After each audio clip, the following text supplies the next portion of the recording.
Let's see if we can get your microphone to sound better.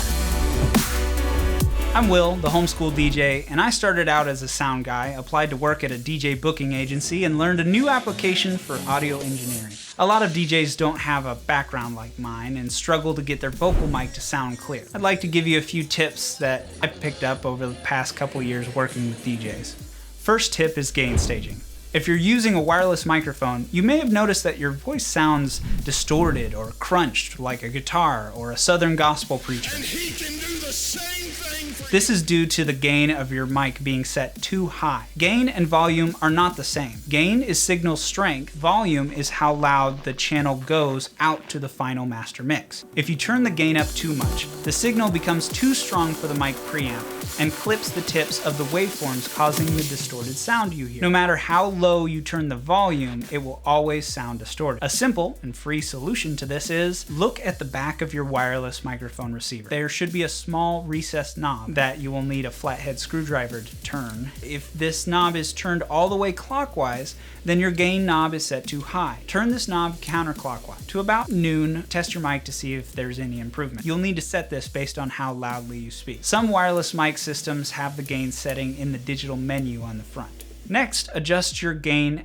in your mixer to where you see green LEDs bouncing when you talk, but never red LEDs. Red LEDs indicate that your mixer's preamp is clipping the signal from the mic. Then adjust your volume fader to take. Next tip is your EQ knobs. I usually cut the low frequency a little to take out the muddiness of the mic. How much you cut depends on the mic, the distance you hold the mic from your mouth, and the mixer that you have. My mic sounds best when the low is cut to about 9 or 10 o'clock. Then I'll boost the mid-frequency knob to about 1 o'clock, and depending on feedback, I might boost or cut the high-frequency knob. Normally, I get screaming feedback, so I cut the high frequency.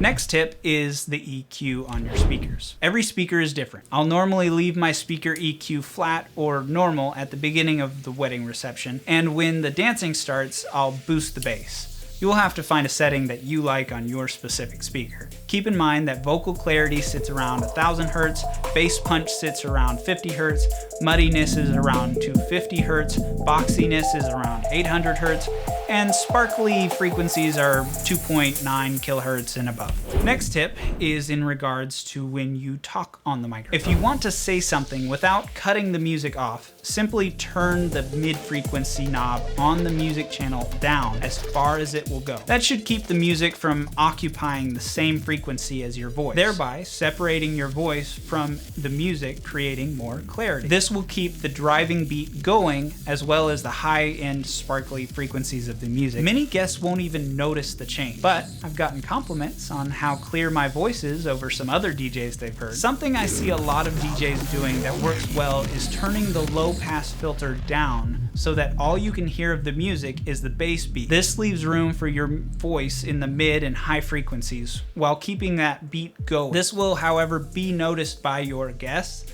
There's nothing wrong with that, just another tool in your belt depending on what mood you're aiming for. But let's say you're in a venue with a lot of reverb. Guests are coming up to you and saying that they can't understand you when you are making announcements. The next tip is simple. Cut the music off completely every time you talk. In addition, count how many seconds the reverb lasts in the room. When you cut your music off, wait that many seconds before you start talking. For example, there is a wedding venue where we get constant complaints about it being hard to hear the toasts or the announcements or the preacher. The family will appreciate you silencing your cell phone. The reverb lasts for 2.6 seconds in that room. In order for anyone to understand me, I stop the music, wait 2.5 seconds, then say one sentence. I'll pause for 2.5 seconds, then say the next sentence and pause and so on. Then turn the music on when I'm done talking. This is grueling for an MC, I know, because it's our job to keep the vibe going. There's little to nothing you can do when a venue refuses to invest in acoustic treatment. One more thing you can do is tilt your speaker down. This tip only works for people that have that function in their cabinet. The QSC K12 has a twisting washer that offsets the hole to give you a 12-degree tilt. The K12.2 has a second hole with a slight tilt. I believe some EVs and JBL speakers have this function as well. This can be used for 3 purposes. If you're in a reverby room, you can direct less of your sound upwards at the ceiling. A typical 12-inch speaker will have about 90 degrees of coverage. If you can take some of that coverage off the ceiling, you could reduce the reverb slightly. Also, if you're up high above your crowd on a stage or a balcony, tilting your speaker down can give guests a better sound. Speakers have less mid-frequencies on the outer edges of their coverage. This can leave the audio sounding thin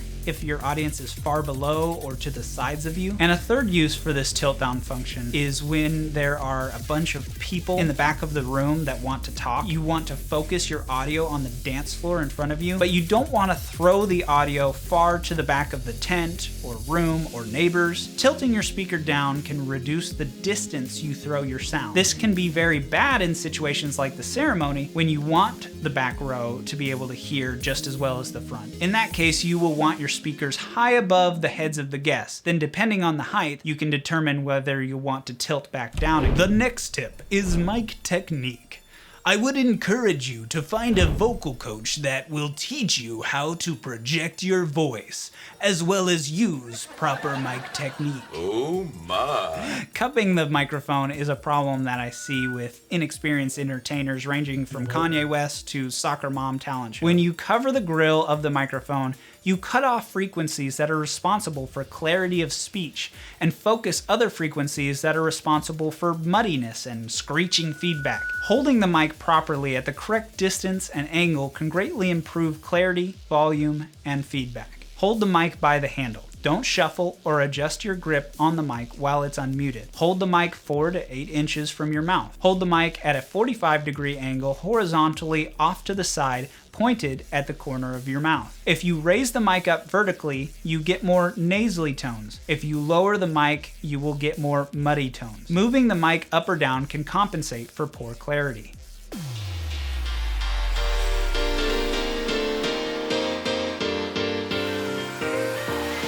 I hope this gave you some ideas on how to improve your sound at your next event. Of course, I could have made this video a list of equipment that you could buy to solve these issues, but I believe that we should first master proper technique. And then if that doesn't fix the problem, then we get to buy shiny new gear. As a mobile DJ, we must adapt to whatever situation we're put in, and I hope this puts some tools in your belt to tackle new situations.